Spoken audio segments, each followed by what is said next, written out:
Bike maintain ಮಾಡೋದು expensive ಅಲ್ಲ, careless maintain ಮಾಡೋದು ಎಕ್ಸ್ಪೆನ್ಸಿವ್ ಆಗುತ್ತೆ. ಒಂದಷ್ಟು ಕಾಸು ನಮ್ದು ವೇಸ್ಟ್ ಆದ್ಮೇಲೆ ನಮ್ಗೆ ಬುದ್ಧಿ ಬಂದಿರೋದು. ಅದಕ್ಕೆ ನೀವ್ ಅದನ್ನ ಮಾಡಕ್ ಹೋಗ್ಬಿಡಿ ಅಂತ. Today save 1000, tomorrow spend 10,000. ಇದು ಕರೆಕ್ಟ್ ಅಲ್ಲ, ನಿಮಗ್ ಬಿಟ್ಟಿ. ಯಾಕೆ ಎಕ್ಸಾಸ್ಟ್ ನ ಚೇಂಜ್ ಮಾಡ್ತಾರೆ? ಮನ್ಸ್ ಮೇಲೆ ಕೈ ಇಟ್ಬಿಟ್ಟು ಹೇಳಿ ನೀವೇ. 90% ಜನರು ಎಕ್ಸಾಸ್ಟ್ ನ ಹಾಕೋದೆ ಅದಷ್ಟೊಂದು ಸ್ಟ್ರಾಂಗ್ ಇರಲ್ಲ. ಅದನ್ನ ಹಾಕ್ಸ್ಕೊಂಡು ನಿಮ್ಮ ಜೀವದ ಜೊತೆ ಆಟ ಆಡ್ಬಿಡಿ. ಯಾಕಂದ್ರೆ ಎಲ್ಲಾನ ಸಡನ್ ಬ್ರೇಕಿಂಗ್ ಬೇಕು, ಕ್ಲಚ್ ಹಿಡಿಬೇಕು ಅಥವಾ ಬ್ರೇಕ್ ಹಿಡಿಬೇಕು, ಫ್ರಂಟ್ದು ಟಕ್ ಅಂತ ಹಿಡಿಯಕ್ ಹೋಗ್ಬಿಟ್ಟು ಲಿವರೇ ಕೈಯಲ್ಲಿ ಹಿಂಗ್ ಬಂದ್ಬಿಟ್ರೆ ಏನು ಉಪಯೋಗ ಹೇಳಿ? And keep it practical guys. Bike ಬಂದ್ಬಿಟ್ಟು ಶೋ ಪೀಸ್ ಅಲ್ಲ, ಇಟ್ಸ್ ಅ ಡೈಲಿ ಮಷೀನ್.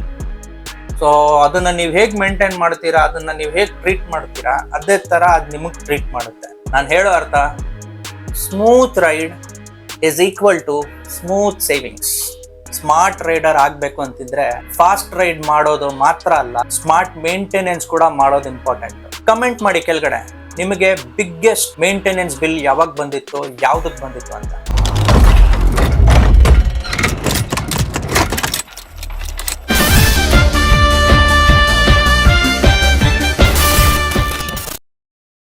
ನಮಸ್ಕಾರ ಸ್ನೇಹಿತರೆ, ಇದು ನಿಮ್ಮ friend DJ. Welcome back to another vlog. ಇವತ್ತು ಒಂದು ಇಂಪಾರ್ಟೆಂಟ್ ಟಾಪಿಕ್ ಬಗ್ಗೆ ಮಾತಾಡೋಣ. ಬೈಕ್ ಮೇಂಟೈನ್ ಮಾಡೋದು ಎಕ್ಸ್ಪೆನ್ಸಿವ್ ಅಂತ ಎಲ್ರು ಹೇಳ್ತಾರೆ, but honestly most of the cases ಅಲ್ಲಿ ನಮ್ ಮಿಸ್ಟೇಕ್ ಇಂದಾನೆ ನಮ್ ಕಾಸು ವೇಸ್ಟ್ ಆಗೋದು. ನಾವು ಸ್ಮಾರ್ಟ್ ಆಗಿದ್ರೆ ಬೈಕ್ ಮೇಂಟೆನೆನ್ಸ್ ನ ಕಾಸ್ಟ್ ಈಸಿಯಾಗಿ ಕಂಟ್ರೋಲ್ ಮಾಡ್ಬೋದು.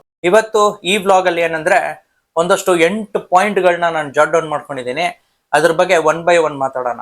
ಶುರು ಮಾಡೋಕ್ಕಿಂತ ಮುಂಚೆ ದಯವಿಟ್ಟು ಆ ಲೈಕ್ ಬಟನ್ ನ ಒತ್ತಿ ಅಂಡ್ ನಮ್ಮ ಚಾನೆಲ್ ನ ಸಬ್ಸ್ಕ್ರೈಬ್ ಮಾಡ್ಕೊಂಡು ಆಲ್ ನೋಟಿಫಿಕೇಶನ್ಸ್ ಬೆಲ್ ನ ಕ್ಲಿಕ್ ಮಾಡಿ ಅಂಡ್ ಒಂದಷ್ಟು ಹೈಪ್ ಕೊಡೋದನ್ನು ಕಲೀರಿ. ಯಾಕಂದ್ರೆ ಹೈಪ್ ಬಟನ್ ಅವೈಲೇಬಲ್ ಇದೆ ಇವಾಗಲ್ಲಿ. ಇದು ಮಾಡೋದ್ರಿಂದ ನಮ್ಗೆ ಇನ್ನಷ್ಟು ಪ್ರೋತ್ಸಾಹ ಸಿಗುತ್ತೆ ಈ ತರ ಒಂದು ಇನ್ಫಾರ್ಮೇಟಿವ್ ಟಾಪಿಕ್ಸ್ ನಿಮ್ ಮುಂದೆ ತಗೊಂಬರಕ್ಕೆ. ಸೊ ವಿತೌಟ್ ಫರ್ದರ್ ಅಡು ಬನ್ನಿ ಶುರು ಮಾಡೋಣ. Point 1, preventive maintenance. ಇದೇನಂದ್ರೆ ತುಂಬಾ ಜನರ ಪ್ರಾಬ್ಲಮ್ ಏನ್ ಗೊತ್ತಾ, ಒಂದಷ್ಟು ಪ್ರಾಬ್ಲಮ್ ಆದ್ಮೇಲೆ ರಿಪೇರ್ ಮಾಡಕ್ ತಗೊಂಡೋಗೋದು. ತುಂಬಾ ಕೆಟ್ಟ ಅಭ್ಯಾಸ ಅದು.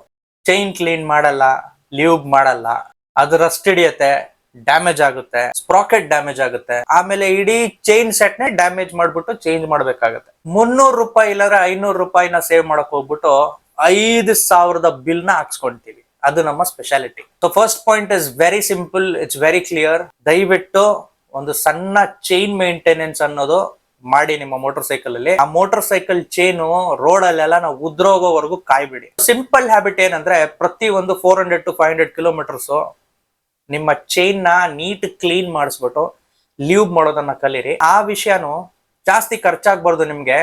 ಕೇವಲ 30 ರೂಪಾಯಿ ಹೇಗೆ ಮಾಡೋದಂತ ನಮ್ಮ ಇನ್ನೊಂದು ವಿಡಿಯೋ ಹೇಳ್ಕೊಡ್ತೀನಿ.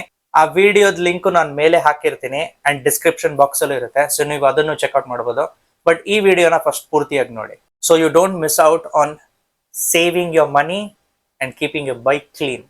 ಸೊ 2ನೇ ಪಾಯಿಂಟ್ ಬರೋಣ, tyre pressure and small checks. ಇದೇನಪ್ಪ ಅಂದ್ರೆ ಟೈರ್ ಚೆಕ್ ಮಾಡೋದು ಒಂದು ಅಭ್ಯಾಸ ಇದೆ ಅಲ್ಲ, ತುಂಬಾ ಅಂಡರ್ ರೇಟೆಡ್. ಯಾರು ಚೆಕ್ ಮಾಡಲ್ಲ.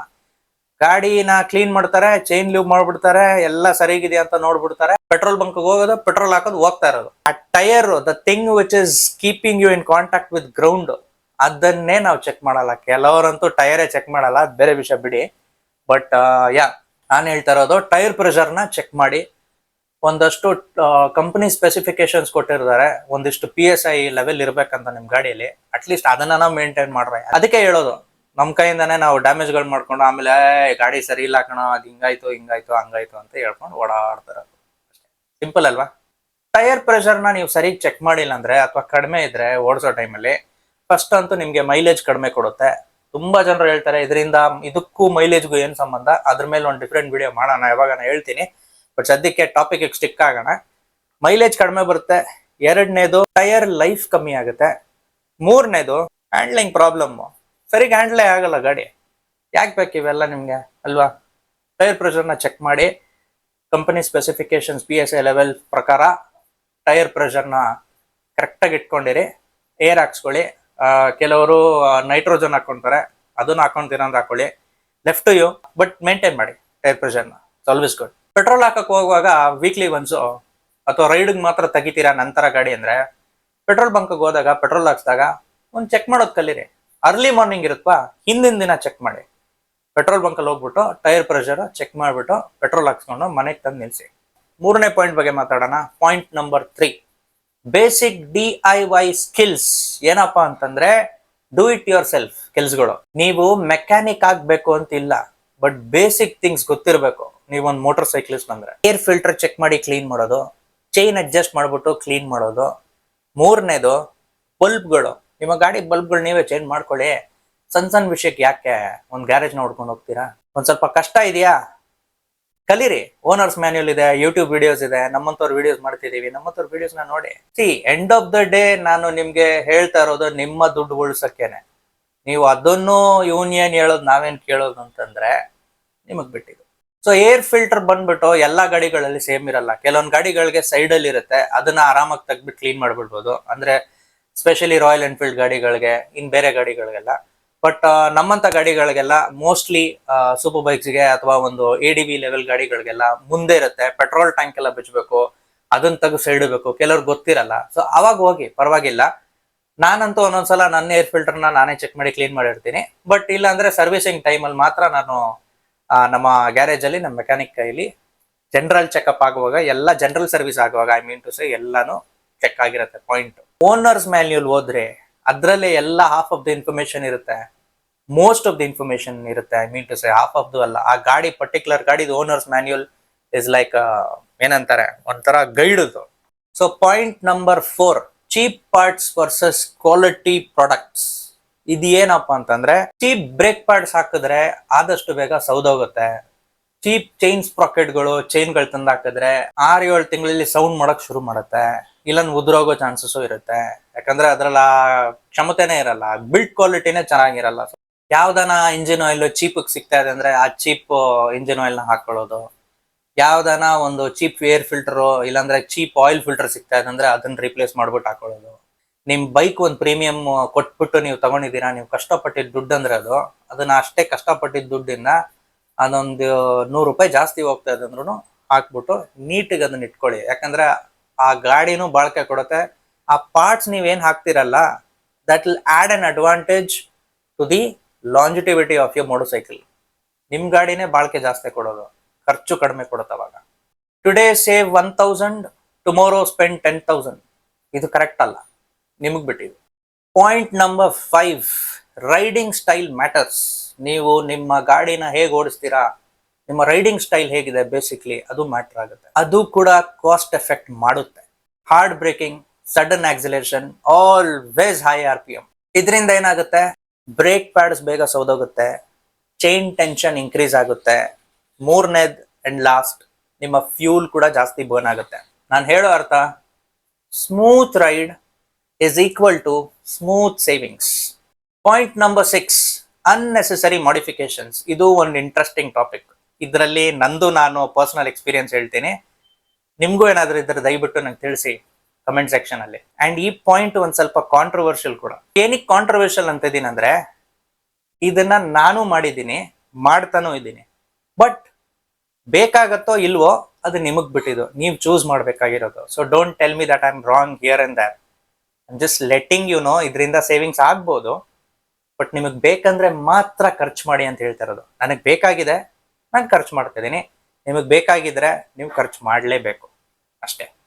Number 1, do we really need exhaust? After market exhaust I mean to say ಅಲ್ವಾ. ನಾನು ಮಾಡಿದ್ದೀನಿ. ಎಕ್ಸೆಲ್ ಪರ್ಫಾರ್ಮೆನ್ಸ್ ಎಕ್ಸಾಸ್ಟ್ ಹಾಕ್ಸಿದ್ದೆ, ಸದ್ಯಕ್ಕಿಲ್ಲ ಇವಾಗ ನನ್ನ ಗಾಡಿ ಮೇಲೆ. ಬಟ್ ಎಸ್, ಪರವಾಗಿ ವಾಪಸ್ ಬಂದೇ ಬರುತ್ತೆ. ಇದ್ರ ಅರ್ಥ ನಾನು ನಿಮ್ಗೆ ಎಕ್ಸಾಸ್ಟ್ ಹಾಕ್ಬೇಡಿ, ಏನ್ ದೊಡ್ಡ ಸಾಚ ಇವನ್ ಏನ್ ಬೇಕಂದ್ರೆ ಮಾಡ್ತಾನೆ, ನಮಗ್ ಮಾತ್ರ ನೀವು ಮಾಡ್ಬಿಡಿ ಅಂತ ಹೇಳ್ತಾನೆ, ಹಂಗೆಲ್ಲ ಅನ್ಕೊಂಡ್ಬಿಡಿ. See, it's a savings perspective ನಾನು ಹೇಳ್ತಾ ಇರೋದು. Okay, let's face one reality. 90% ಜನರು ಒಂದು ಇನ್ಲೈನ್ 4 ಆಗ್ಲಿ, ಇನ್ಲೈನ್ 3, 2 ಆಗ್ಲಿ, ಅಥವಾ ಒಂದು ಸಿಂಗಲ್ ಸಿಲಿಂಡರ್ ಆಗ್ಲಿ, ಯಾಕೆ ಎಕ್ಸಾಸ್ಟ್ ನ ಚೇಂಜ್ ಮಾಡ್ತಾರೆ? ಮನ್ಸ್ ಮೇಲೆ ಕೈ ಇಟ್ಬಿಟ್ಟು ಹೇಳಿ ನೀವೇ. 90% ಜನರು ಎಕ್ಸಾಸ್ಟ್ ನ ಹಾಕೋದೆ ಫಾರ್ ಲೌಡ್ನೆಸ್, ಬೇರೆ ಏನೂ ಅಲ್ಲ. ಐ ಥಿಂಕ್ ಒಂದು 10% ಎಲ್ಲೋ ಇರ್ತಾರೆ, ನಾನು ಸ್ಟೇಜ್ ಟ್ಯೂನಿಂಗ್ ಮಾಡಿಸ್ತಾ ಇದ್ದೀನಿ, ಅದಕ್ಕೆ ಒಂದಷ್ಟು BHP ಇನ್ಕ್ರೀಸ್ ಆಗುತ್ತೆ, ಅದಕ್ಕೆ ನನಗೊಂದು ಎಕ್ಸಾಸ್ಟ್ ಬೇಕಾಗಿದೆ. ಅದೆಲ್ಲ ಟ್ರ್ಯಾಕ್ ಅಲ್ಲಿ ಹೋಗೋರು. ಎಷ್ಟು ಜನರಪ್ಪ ಟ್ರ್ಯಾಕ್ ಮೇಲೆ ಹೋಗ್ಬಿಟ್ಟು ಗಾಡಿ ಓಡಿಸ್ತೀರಾ? ನಿಮಗ್ ಬೇಕಾದು ನೀವು ಡಿಸೈಡ್ ಮಾಡಿ. ನನ್ಗಂತೂ ಬೇಕಿತ್ತು ಒಂದ್ ಸ್ವಲ್ಪ ಶೋಕಿ ಅನ್ನೋದು ಎಲ್ಲರೂ ಮಾಡ್ತಾರೆ, ನಾನು ಮಾಡ್ತಾ ಇದ್ದೀನಿ, ನೀವು ಮಾಡಿ ಅಂತ ಅಂತಾನೆ ಹೇಳ್ತಿರೋದು. ಸೇವಿಂಗ್ಸ್ ಪರ್ಸ್ಪೆಕ್ಟಿವ್ ನಿಮಗ್ ಬಿಟ್ಟಿದ್ದು. Second, extra lights. ಈ ಸೋ ಕಾಲ್ಡ್ ಫಾಗ್ಲೈಟ್ಸ್ ಬೇಕಾ? ಬೇಕೇ ಬೇಕು ಅಲ್ವಾ? ಸ್ಪೆಷಲಿ ನಾವಿರ್ತಾ ಇರೋ ಸಿಟಿ ಮತ್ತೆ ನಮ್ಮ ಅಕ್ಕಪಕ್ಕದಲ್ಲಿರೋ ಹೈವೇಸು ಡಸನ್ ಅಲೌ ಅಸ್. ಯಾಕೆಂದ್ರೆ ಒಂದಷ್ಟು ಲೈಟಿಂಗ್ ಕಂಡೀಷನ್ ರಾತ್ರಿ ಹೊತ್ತಲ್ಲಿ ಸರಿ ಇರಲ್ಲ, ಎಲ್ಲ ಕಡೆ ಸ್ಟ್ರೀಟ್ ಲ್ಯಾಂಪ್ಸ್ ಇರಲ್ಲ, ಅಂಡ್ ಎಲ್ಲ ಕಡೆ ರೋಡ್ ಚೆನ್ನಾಗಿರುತ್ತೆ ಅಂತ ಅನ್ಕೊಳಕ್ಕಾಗಲ್ಲ. It's a jungle that we live in. So extra lights ಅನ್ನೋದು ಬೇಕೇ ಬೇಕಾಗತ್ತೆ. ಬಟ್ ಅಗೇನ್ ಸೇವಿಂಗ್ಸ್ ಪರ್ಸ್ಪೆಕ್ಟಿವ್ ಬೇಕೋ ಬೇಡವೋ ನೀವು ಡಿಸೈಡ್ ಮಾಡಿ. ಬೇಡ ಅಂತಂದ್ರೆ ಸೇವ್ ಆಗೇ ಆಗುತ್ತೆ. ಯಾವುದೇ ವಸ್ತು ನಮಗೆ ಅವಶ್ಯಕತೆ ಇದೆ, ಇದು ನನಗೆ ಖುಷಿ ಕೊಡುತ್ತೆ ಅಂತ ಇದ್ರೆ ಸ್ಪೆಂಡ್ ಮಾಡಿ. ಈ ಸ್ಪೆಷಲಿ 6 ಪಾಯಿಂಟ್ ಅನ್ನೋದು ಏನಿದೆ ಅಲ್ಲ, over all it has got very less relevance to savings. Okay, ನೀವು ಹಾಕಿಲ್ಲ ಅಂದ್ರೆ ಸೇವಿಂಗು ಆಗುತ್ತೆ, ಬಟ್ ಮಾಡಿದ್ರೆ ಒಂದಷ್ಟು ನಿಮ್ಗೆ ಯೂಸ್ಫುಲ್ಲು ಆಗ್ಬೋದು, ಬಟ್ ನಿಮ್ಗೆ ಖರ್ಚು ಆಗುತ್ತೆ. ಖರ್ಚು ಆಗ್ತಾ ಇದೆ ಅಂತ ಮಾತ್ರ ನಾನು ಈ ಪಾಯಿಂಟ್ ನಲ್ಲಿ ಇನ್ಕ್ಲೂಡ್ ಮಾಡಿದ್ದೀನಿ. I am just being honest. Fancy levers, ಏನಪ್ಪಾ ಫ್ಯಾನ್ಸಿ ಲಿವರ್ಸ್? ಈ ಬ್ರೇಕ್ ಲಿವರ್ಸ್ ಮತ್ತೆ ಕ್ಲಚ್ ಲಿವರ್ಸ್ ನಾವು JC ರೋಡ್ಗೆ ಹೋಗ್ಬಿಟ್ಟು ಅಥವಾ ಯಾವ್ದಾನ ಒಂದು ರೋಡಲ್ಲಿ ಹೋಗ್ಬಿಟ್ಟು ಯಾವ್ದಾವ್ದೋ ಮೆಟೀರಿಯಲ್ ಯಾವ್ದಾವ್ದೋ ಬ್ರ್ಯಾಂಡ್ ಏನೇನೋ ತಗೊಂಡ್ಬಿಟ್ಬಿಟ್ಟು ನಮ್ ಗಾಡಿ ಮೇಲೆ ಹಾಕೊಳ್ಳೋದು. ಸುಮ್ನೆ ಏನೋ ಫೋಟೋಸ್ ತಗೊಬೇಕಂದ್ರೆ ಒಂದ್ ರೈಡ್ಗೆ ಹೋಗಿ ಬರ್ತೀನಿ ಅಂತಂದ್ರೆ ಒಂದ್ ರೈಡು ಐ ಡೋಂಟ್ ಪ್ರಿಫರ್. ಎಲ್ಲೋ ಹತ್ರ ಹೋಗ್ಬಿಟ್ಟು ನಾನು ಫೋಟೋಸ್ ತಗೊಬೇಕು, ಗಾಡಿ ಸ್ವಲ್ಪ ಮಿನ್ಮಿನ ಕಾಣ್ಬೇಕು ಅಂತ ಒಬ್ಬೊಬ್ಬರಿಗೆ ಇರುತ್ತೆ. ಹಾಕೊಳ್ಳಿ, ಹಾಕ್ಬಿಟ್ಟು ಬಿಚ್ಬಿಟ್ಟು ರೈಡ್ ಮಾಡುವಾಗ ಮಾತ್ರ ಯಾವಾಗ್ಲೂ OEM ಪಾರ್ಟ್ಸ್ ನ ಮಾತ್ರ ಯೂಸ್ ಮಾಡಿ. ಇಲ್ಲಾಂದ್ರೆ ಆ ಫ್ಯಾನ್ಸಿ ಲಿವರು ನಿಮ್ಗೆ ನಿಮ್ಮ ಮ್ಯಾನುಫ್ಯಾಕ್ಚರರ್ ಕೊಡ್ತಾ ಇದಾರೆ ಅಂದ್ರೆ ಅದನ್ನ ತಗೊಂಡು ಹಾಕೊಳ್ಳಿ. No doubt in it. I mean ಅದ್ರಲ್ಲಿ ಏನ್ ಕ್ವಾಲಿಟಿ ಇಶ್ಯೂಸ್ ಇರಲ್ಲ. ಯಾಕೆ ಹೇಳ್ತಾ ಇದ್ದೀನಿ ಅಂದ್ರೆ, ಈ ಬೇರೆ ಕಡೆಯಿಂದ ಆಫ್ಟರ್ ಮಾರ್ಕೆಟ್ ಲಿವರ್ಸ್ ಎಲ್ಲ ಹಾಕೊಳ್ಳೋದು ಏನಾಗುತ್ತಂದ್ರೆ 6 ತಿಂಗಳು 7 ತಿಂಗಳು 1 ವರ್ಷ ಚೆನ್ನಾಗಿರುತ್ತೆ. ಅದಾದ್ಮೇಲೆ ಆ ಮೆಟೀರಿಯಲ್ ಇರುತ್ತಲ್ಲ in which it is built, ಅದಷ್ಟೊಂದು ಸ್ಟ್ರಾಂಗ್ ಇರಲ್ಲ. ಅದನ್ನ ಹಾಕ್ಸ್ಕೊಂಡು ನಿಮ್ಮ ಜೀವದ ಜೊತೆ ಆಟ ಆಡ್ಬಿಡಿ. ಯಾಕಂದ್ರೆ ಎಲ್ಲಾನ ಸಡನ್ ಬ್ರೇಕಿಂಗ್ ಬೇಕು, ಕ್ಲಚ್ ಹಿಡಿಬೇಕು ಅಥವಾ ಬ್ರೇಕ್ ಹಿಡಿಬೇಕು ಫ್ರಂಟ್ದು, ಟಕ್ ಅಂತ ಹಿಡಿಯಕ್ ಹೋಗ್ಬಿಟ್ಟು ಲಿವರೇ ಕೈಯಲ್ಲಿ ಹಿಂಗ್ ಬಂದ್ಬಿಟ್ರೆ ಏನು ಉಪಯೋಗ ಹೇಳಿ? ಅಂಡ್ ಎಲೆಕ್ಟ್ರಿಕಲ್ ಮಾಡಿಫಿಕೇಶನ್ಸ್ ಮಾಡ್ತಾರೆ. ನಾನು ಮಾಡಿದ್ದೀನಿ ಆ ಮಿಸ್ಟೇಕ್ ನಾನು ಮಾಡಿದ್ದೀನಿ. ಅದಕ್ಕೆ ನಾನು ನಿಮ್ಗೆ ಹೇಳ್ತಾ ಇರೋದು. ಫಾಗ್ ಲ್ಯಾಂಪ್ಸ್ ಇವಾಗ ಎಲ್ಲ ಪ್ಲಗ್ ಅಂಡ್ ಪ್ಲೇ ಬರ್ತಾ ಇದೆ. So it is well and good. ನೀವು ಕನೆಕ್ಟ್ ಮಾಡಬಹುದು, ಇಲ್ಲ ಅಂದ್ರೆ ಬಿಚ್ಚಬಹುದು. ಮುಂಚೆ ಎಲ್ಲ ಫಾಗ್ ಲೈಟ್ಸ್ ಹೆಂಗ್ ಬರ್ತಾ ಇದೆ ಅಂದ್ರೆ, ನೀವು ನಿಮ್ಮ main head light wirings, electrical wirings ಜೊತೆ ಆಟ ಆಡ್ಬೇಕಾಗಿತ್ತು. ಚಿಪ್ ಮಾಡಿ, ಇಲ್ಲಾಂದ್ರೆ ಸೆಂಟ್ರಲ್ಲಿ ಮಾತ್ರ ಅದನ್ನ ಓಪನ್ ಮಾಡ್ಬಿಟ್ಟು ನೀವು ಅಲ್ಲಿ ಕನೆಕ್ಟ್ ಮಾಡ್ಬಿಟ್ಟು ಸೆಲೋ ಟೈಪ್ ಎಲ್ಲ ಹಾಕ್ಬಿಟ್ಟು ಹಂಗೆಲ್ಲ ಆಟಗಳಿತ್ತು ಮುಂಚೆ. ಅದೆಲ್ಲ ನಾವು ಹಳೆ ಗಾಡಿಯಲ್ಲೆಲ್ಲ ಆಟ ಆಡ್ಬಿಟ್ಟಿದೀವಿ. ಏನೆಲ್ಲ ಇಶ್ಯೂಸ್ ಫೇಸ್ ಮಾಡಿದೀವಿ ಅದೆಲ್ಲ ಫೇಸ್ ಮಾಡಿ ಒಂದಷ್ಟು ಕಾಸು ನಮ್ದು ವೇಸ್ಟ್ ಆದ್ಮೇಲೆ ನಮ್ಗೆ ಬುದ್ಧಿ ಬಂದಿರೋದು. ಅದಕ್ಕೆ ನೀವ್ ಅದನ್ನ ಮಾಡಕ್ ಹೋಗ್ಬಿಡಿ. ಎಲೆಕ್ಟ್ರಿಕಲ್ ಇಶ್ಯೂಸ್ ಹೇಗ್ ಬರುತ್ತಂದ್ರೆ, ನೀವು ಈ ತರ ಎಲ್ಲ ವೈರ್ ಏನ ಚಿಪ್ ಮಾಡ್ಬಿಟ್ಟು ಹಾಕಿದೀರಾ, ಅಥವಾ ಯಾವ್ದನ ಒಂದು ಹಾರ್ನ್ದು ಕಟರ್ ಅಂತ ಬರುತ್ತೆ, ಅದನ್ನ ನೀವು ಹಾಕ್ಸ್ಕೊಂಡಿದೀರಾ, ಅದೇನಾದ್ರೆ ಡ್ಯಾಮೇಜ್ ಆಗ್ಬಿಟ್ರೆ ಅದ್ ನಿಮ್ ಕಂಪ್ಲೀಟ್ ಎಂಟೈರ್ ಎಲೆಕ್ಟ್ರಿಕಲ್ ಸಿಸ್ಟಮ್ನ ಎಲ್ಲಾನ ಫ್ಯೂಸ್ ಎಗರಿಸ್ತಾ ಇರುತ್ತೆ. ಅದ್ ನನ್ ಜೊತೆ ಆಗಿದೆ. ಅದಕ್ಕೆ ನಾನು ನಿಮ್ಗೆ ಹೇಳ್ತಾ ಇದ್ದೀನಿ, ಒಂದು ಸಣ್ಣ ಕಟರ್, ಹಾರ್ನ್ ಕಟರ್ ಇಂದ ರೈಡ್ ಮಧ್ಯದಲ್ಲಿ ನಾನು ಮನೆಗೆ ವಾಪಸ್ ಬರುವಾಗ ರಾತ್ರಿ 1 ಗಂಟೆ 1.5 ಗಂಟೆ ಮಧ್ಯರಾತ್ರಿ ಬಂದು ಸೇರಿದೀನಿ ಮನೆಗೆ. ಯಾವುದೇ ಒಂದು ಎಲೆಕ್ಟ್ರಿಕಲ್ ಎಕ್ಸ್ಟ್ರಾ ಪಾರ್ಟ್ ಹಾಕಿ ಅದ್ರ ಜೊತೆ ನಾವು ಆಟ ಆಡ್ತೀವಿ, ಎಕ್ಸ್ಟ್ರಾ ಪ್ರಾಡಕ್ಟ್ ಹಾಕೊಂತೀವಿ ಅಂತಂದ್ರೆ ಮಾಡಕ್ ಹೋಗ್ಬಿಡಿ. If it is simple plug and play, well and good, use it. ಸಣ್ಣ ಐಟಮ್. ನಾನು ಹೇಳಿದ್ನಲ್ಲ, ನಮ್ ಗಾಡಿ ಮೇಲೆ ಇವಾಗ ಎಕ್ಸಾಸ್ಟು ಇತ್ತು, ನಾನು ಸದ್ಯಕ್ಕೆ ತೆಗ್ದಿಟ್ಟಿದ್ದೀನಿ. But that doesn't play around with any of your electrical issues. ಗಾಡಿ ಬಂದಾಗೋದೆಲ್ಲ ಸೀನ್ ಇಲ್ಲ ಅಲ್ಲಿ. ಎರಡನೇದು fog lights. See, if it is plug and play, most of it are plug and play right now. I don't think so ಯಾವುದೇ ಒಂದು fog lights ಇವಾಗ ನಿಮ್ಮ wirings ಜೊತೆ ಮಧ್ಯದಲ್ಲಿ ಆಟ ಆಡ್ಬಿಟ್ಟು ಮಾಡಬೇಕು. ಬಟ್ ಅಗೇನ್ ಚೀಪ್ ಪ್ರಾಡಕ್ಟ್ಸ್ ನ ಚೂಸ್ ಮಾಡ್ಬಿಡಿ. ಅದರಲ್ಲೂ ಒಂದಷ್ಟು ಬ್ರ್ಯಾಂಡ್ ಬರುತ್ತೆ, ಆ ಬ್ರ್ಯಾಂಡ್ಸ್ ನೇ ಚೂಸ್ ಮಾಡಿ ಅದನ್ನ ಹಾಕೊಳ್ಳಿ. ಯಾವ ಬ್ರ್ಯಾಂಡ್ ಏನ್ ಎತ್ತ ಅಂತ ನಾನು ಹೇಳಕ್ ಹೋಗಲ್ಲ, ನಾನು ಯಾವ್ದು ಬ್ರ್ಯಾಂಡ್ ನ ಪ್ರಮೋಟ್ ಮಾಡ್ತಾ ಇಲ್ಲ ಇಲ್ಲಿ. And keep it practical guys. Bike ಬಂದ್ಬಿಟ್ಟು ಶೋ ಪೀಸ್ ಅಲ್ಲ, it's a daily machine. So ಅದನ್ನ ನೀವು ಹೇಗ್ ಮೇಂಟೈನ್ ಮಾಡ್ತೀರಾ, ಅದನ್ನ ನೀವು ಹೇಗ್ ಟ್ರೀಟ್ ಮಾಡ್ತೀರಾ, ಅದೇ ತರ ಅದ್ ನಿಮಗ್ ಟ್ರೀಟ್ ಮಾಡುತ್ತೆ. As simple as that. Point number 7, local mechanic versus service centre. ಇದನ್ನು ಒಂದಷ್ಟು ಕಾಂಟ್ರವರ್ಷಿಯಲ್ ಟಾಪಿಕ್ ಆಗ್ಬೋದು ನನ್ನ ಜೊತೆ. ಯಾಕಂದ್ರೆ ಒಬ್ಬೊಬ್ಬರಿಗೆ ಒಂದೊಂದು ಥಿಂಕಿಂಗ್ ಇದೆ in terms of local mechanic and service centre. Most of them ದೊಡ್ಡ ಗಾಡಿಗಳು ತಗೊಂಡ್ರೆ they prefer service centres. I agree to that point, ಇಲ್ಲ ಅಂತ ಹೇಳ್ತಾ ಇಲ್ಲ. ಯಾಕಂದ್ರೆ ಅದಕ್ಕೆ ಒಂದಷ್ಟು ವಾರಂಟಿ ಅಂತ ಒಂದು ಟರ್ಮ್ ಅಟ್ಯಾಚ್ಡ್ ಇರುತ್ತೆ. ಸೊ ನಾನು ಇಲ್ಲ ಅಂತ ಹೇಳ್ತಾ ಇಲ್ಲ. Unless you know what you are doing on your motor cycle, ನಿಮ್ ಗಾಡಿ ಜೊತೆ ನೀವ್ ಏನ್ ಮಾಡ್ತಾ ಇದ್ದೀರಾ, ನಿಮಗೆ ಕಾನ್ಫಿಡೆನ್ಸ್ ಇದೆ ನಾನು ಇದು ಮಾಡೋದ್ರಿಂದ ಏನು ಹಾರ್ಮ್ ಆಗಲ್ಲ, ಹಂಗಿದ್ರೆ ಮಾತ್ರ ನೀವು ಒಂದು ಲೋಕಲ್ ಮೆಕ್ಯಾನಿಕ್ ಹತ್ರ ಹೋಗಿ. ಇಲ್ಲಾಂದ್ರೆ my recommendation is always please go head with service centres. ಅಷ್ಟು ಕಾಸು ಅವ್ರು ಜಾಸ್ತಿ ತಗೊಂಡ್ರು ನಿಮ್ಗೆ ವಾರಂಟಿ ಅನ್ನೋದು ಅಟ್ಯಾಚ್ಡ್ ಆಗಿರುತ್ತೆ. ಅಂಡ್ ಯಾಕೆ ಇದನ್ನ ಹೇಳ್ತಾ ಇದ್ದೀನಿ ಕಾಂಟ್ರವರ್ಷಿಯಲ್ ಅಂದ್ರೆ, ನಾನು 2 ಸರ್ವಿಸ್ ಆದ್ಮೇಲೆ ನಾನು ನನ್ನ ಗಾಡಿನ ಮೇಂಟೈನ್ ಮಾಡೋದು ಹೇಗಂತ ನನಗೆ ಗೊತ್ತಿತ್ತು. ಯಾಕಂದ್ರೆ I have come from a long bike owning history. ಒಂದಷ್ಟು ಗಾಡಿಗಳನ್ನ ಕೆಡಿಸಿ ಆಮೇಲೆ ಗಾಡಿ ಏನಂತ ಕಲ್ತಿ ನಾನು ಗಾಡಿಗಳನ್ನ ಹೇಗ್ ಮೇಂಟೈನ್ ಮಾಡೋದು ಅನ್ನೋದು ಕಲ್ತ್ಕೊಂಡ್ಬಿಟ್ಟೆ. ಅದು ನೀವು ಹಂಗ್ ಮಾಡಿ ನೀವು ಒಂದಷ್ಟು ಲಾಸ್ ಮಾಡಿ ಅದಾದ್ಮೇಲೆ ನಿಮ್ಗೆ ಗೊತ್ತಾಗತ್ತೆ ಅಂತ ನಾನು ದಯವಿಟ್ಟು ಇಲ್ಲಿ ಪ್ರಚಾರ ಅನ್ಕೊಂಬಿಡಿ, ಆ ತರ ಪ್ರಚಾರ ಮಾಡ್ತಾ ಇದೀನಿ ಅಂತ. ನಾನಂತೂ ಒಂದಷ್ಟು ಲಾಸ್ ಮಾಡಿದೀನಿ, ಬಟ್ ನೀವು ಸೇವಿಂಗ್ಸ್ ಮಾಡ್ಬೇಕು ಅನ್ನೋದೇ ಈ ವ್ಲಾಗ್ ಮೂಲಕ ನಂದೊಂದು ಉದ್ದೇಶ, ನಂದೊಂದು ಇಂಟೆನ್ಷನ್. ಸರ್ವಿಸ್ ಸೆಂಟರ್ಗೆ ಬಿಡಿ, if warranty is attach. Warranty ಮುಗಿದ್ಮೇಲೆ ಒಂದ್ ಒಳ್ಳೆ ಲೋಕಲ್ ಮೆಕ್ಯಾನಿಕ್ ನ ಹುಡ್ಕೊಂಡಿರಿ. ಸಣ್ಣ ಪುಟ್ಟ ಕೆಲ್ಸಗಳು ಮಾಡಕ್ಕೆ ನೀವು ಹೆಂಗು ಹುಡ್ಕೊಂಡಿರ್ತೀರಾ, but once the warranty period is done, whatever years it is, ಅದಾದ್ಮೇಲೆ ಒಂದು ನಂಬಿಕೆಯಿಂದ ನಮ್ ಗಾಡಿನ ಅಲ್ಲಿ ಬಿಡ್ಬೋದಾ ಅಂತ ಅನ್ಬಿಟ್ಟು ಅಂತ ಒಂದು ಮೆಕ್ಯಾನಿಕ್ ನ ಹುಡ್ಕೊಂಡು ಇಟ್ಕೊಳ್ಳೋದು ವಾಸಿ ಅಂತ ಹೇಳ್ತಾ ಇದೀನಿ. ಸರ್ವಿಸ್ ಸೆಂಟರ್ ಅಲ್ಲಿ ನೀವು ಬಿಟ್ರೆ ನಿಮಗೆ ಸೇವಿಂಗ್ಸ್ ಆಗಲ್ಲ, ಇದು 100% ನಿಜ ಮಾತು, ಆಯ್ತಾ? ಯಾಕಂದ್ರೆ ಅಲ್ಲಿ ಒಂದಷ್ಟು ಲೇಬರ್ ಕಾಸ್ಟ್, ವ್ಯಾಟ್, ಆಳು ಮೂಳು, GST ಏನೇನೋ ಇರುತ್ತೆ. ಬಟ್ ಅದು ಎಲ್ಲ ಲೋಕಲ್ ಮೆಕ್ಯಾನಿಕ್ ಶಾಪ್ಸ್ ಅಲ್ಲಿ ಇರಲ್ಲ. ಬಟ್ ಲೋಕಲ್ ಮೆಕ್ಯಾನಿಕ್ ಶಾಪ್ಸ್ ಅಲ್ಲಿ ಏನು ಡಿಸ್ಅಡ್ವಾಂಟೇಜ್ ಅಂದ್ರೆ, ಗಾಡಿಗಳ ಬಗ್ಗೆ ಸರಿಗ್ ಗೊತ್ತಿಲ್ಲ ಅಂದ್ರೆ ನಿಮ್ ಗಾಡಿನೇ ಎದವಾ ತೆತ್ವಾ ಆಗ್ಬೋದು, ಡ್ಯಾಮೇಜ್ ಮಾಡ್ಬೋದು. ಸೊ ಎಲ್ಲಾ ಕಡೆ ಒಂದು ಅಡ್ವಾಂಟೇಜ್ ಇದ್ರೆ ಒಂದು ಡಿಸ್ಅಡ್ವಾಂಟೇಜ್ ಇದ್ದೇ ಇರುತ್ತೆ. So you should be clever enough to know what I doing on my motor cycle. ಅದಕ್ಕೆ ನಾನು ಹೇಳಿದ್ದು, if you are confident enough, ನೀವ್ ಏನ್ ಮಾಡ್ತಿದ್ದೀರಾ ನಿಮ್ ಗಾಡಿ ಜೊತೆ ಅಂತ ಮಾತ್ರ ನಿಮ್ಗೆ ಗೊತ್ತಿದ್ರೆ ಒಂದು ಲೋಕಲ್ ಮೆಕ್ಯಾನಿಕ್ ಶಾಪ್ ಅಲ್ಲಿ ಬಿಡಿ. ಅಂಡ್ ಅದರಿಂದ ನಿಮ್ ಕಾಸಂತೂ ಸೇವ್ ಆಗೇ ಆಗುತ್ತೆ. ಆ ಪರ್ಸ್ಪೆಕ್ಟಿವ್ ಇಂದ ರಿಲೆವೆಂಟ್ ಇದೆ ಈ ಪಾಯಿಂಟ್ ನಾನು ಹೇಳ್ತಾ ಇರೋದು. So last but not the least, point number 8, parking and storage. Sun and rain damage. ಇದೇನಪ್ಪಾ ಅಂತಂದ್ರೆ, ಮಳೆ ಬಿಸಿಲು, ಇದರಿಂದ ನಿಮ್ ಗಾಡಿ ಕೂಡ ಡ್ಯಾಮೇಜ್ ಆಗುತ್ತೆ. ತುಂಬಾ ಜನರಿಗೆ ಗೊತ್ತು ಇರುತ್ತದು. ಬ್ಯಾಟ್ರಿ ಡ್ರೈನ್ ಆಗೋದು, ಪೇಂಟ್ ಫೇಡ್ ಆಗೋದು, ಎಕ್ಸೆಟ್ರಾ ಆಗೋದು ಈ ಕಾರಣದಿಂದಾನೆ, ಮಳೆ ಬಿಸಿಲು ಇದೆರಡು.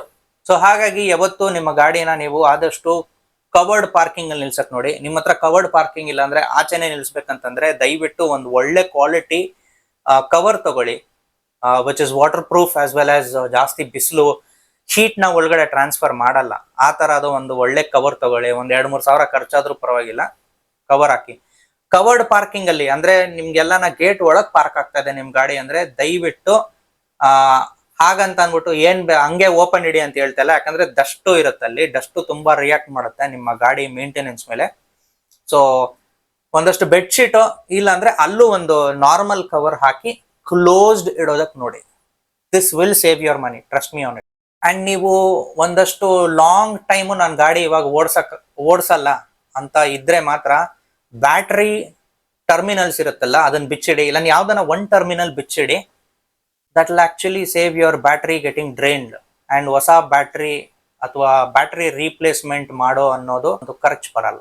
ಬೈಕ್ ಮೇಂಟೈನ್ ಮಾಡೋದು ಎಕ್ಸ್ಪೆನ್ಸಿವ್ ಅಲ್ಲ, ಕೇರ್ಲೆಸ್ ಮೇಂಟೈನ್ ಮಾಡೋದು ಎಕ್ಸ್ಪೆನ್ಸಿವ್ ಆಗುತ್ತೆ.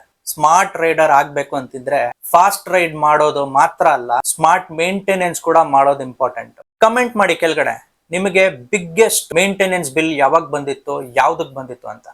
ಇದನ್ನ ಹೇಳ್ತಾ ಇವತ್ತಿನ ವ್ಲಾಗಿನ್ ಮುಗಿಸೋಣ. ಇದು ನಿಮ್ಮ ಫ್ರೆಂಡ್ DJ. ನಾನ್ ನಿಮ್ ಮುಂದೆ ಇನ್ನೊಂದು ಇನ್ಫಾರ್ಮೇಟಿವ್ ಆರ್ ಒಂದು ಒಳ್ಳೆ ವ್ಲಾಗ್ ಜೊತೆ ವಾಪಸ್ ಬರ್ತೀನಿ. ಟೇಕ್ ಕೇರ್, ಬಾಯ್.